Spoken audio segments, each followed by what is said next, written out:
And we're live. Davey, how you doing? Doing great. Great to be back talking with you, Sean. Hey, always good, mate.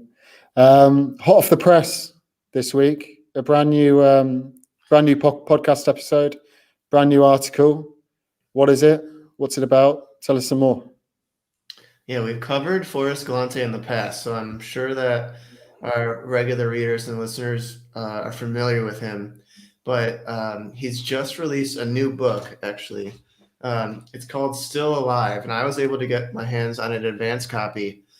And I was trying to schedule out time for me to get through a book because I'm super busy right now. I've got a 15-month-old.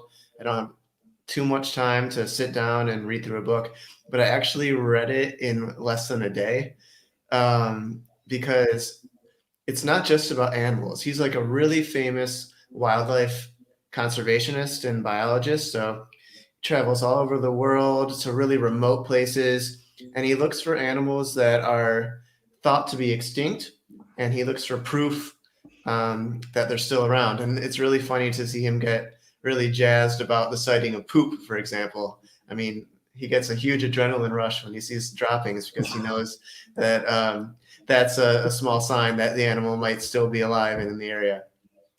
But the book is a collection of his stories, and he's been on Joe Rogan twice, so he has dozens of stories that he could have chose from.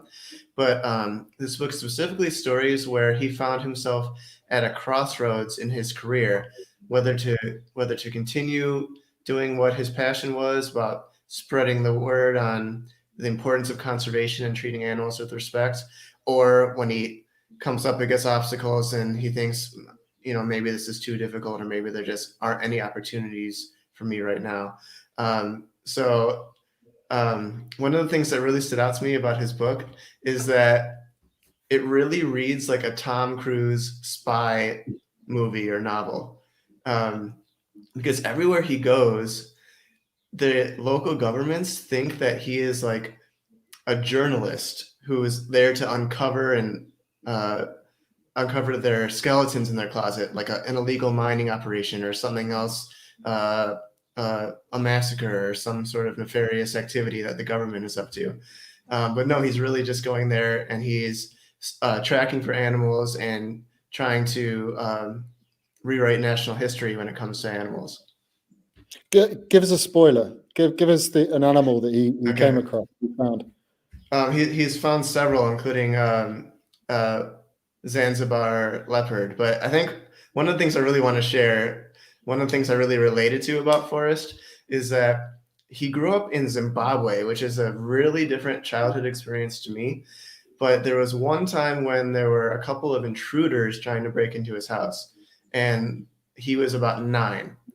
And the adults handled the situation, and they tied the intruders up to some trees to wait for the police to come.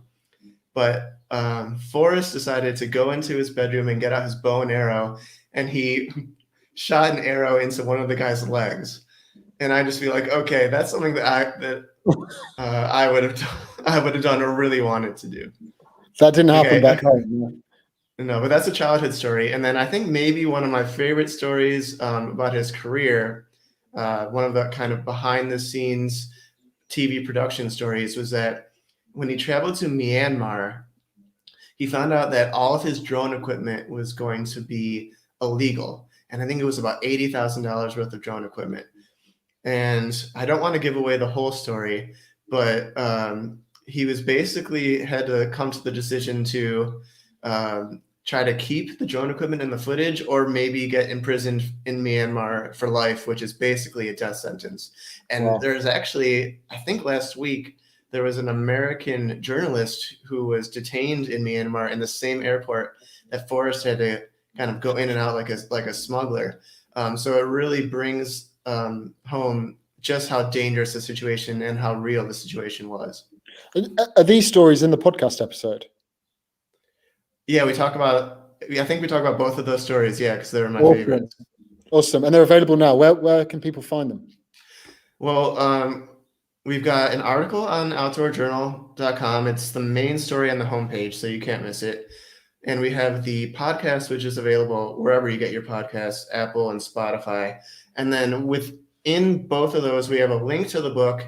I believe it's available anywhere. It's through Hatchet. So just follow that link and you can get your own copy. There's also a link attached to this post, so people can't go wrong. And this is only the first parter. There's another part to come.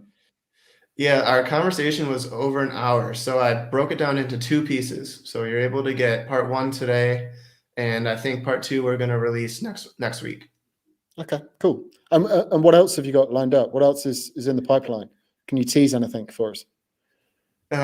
We have, maybe I shouldn't say his name, but we have a very special guest coming up on the podcast next. If you see one of his photos, you know it's done by him. The subjects are mostly indigenous tribes, and he has traveled all over the world to kind of break down the cultural barriers and getting close enough with these tribes to take really immersive, intimate photos. Wow, very cool. Very cool. Cool. Okay. Well, guys, go check it out. The link up there, down there, whichever platform you're watching on. You'll find all the information you need to listen to the podcast, to read a bit more, to find details about the book. And more so than anything else, head across the Outdoor Journal, create an account, join the community, and be part of the journey, be part of the Outdoor Journal journey. And please subscribe to the podcast. I'm sure there's something in there that will inspire you. I mean, there's how many podcast episodes are there now, Davey? There's loads, right? We've got 28 now, and we've got more than a handful that are recorded that are ready to be processed.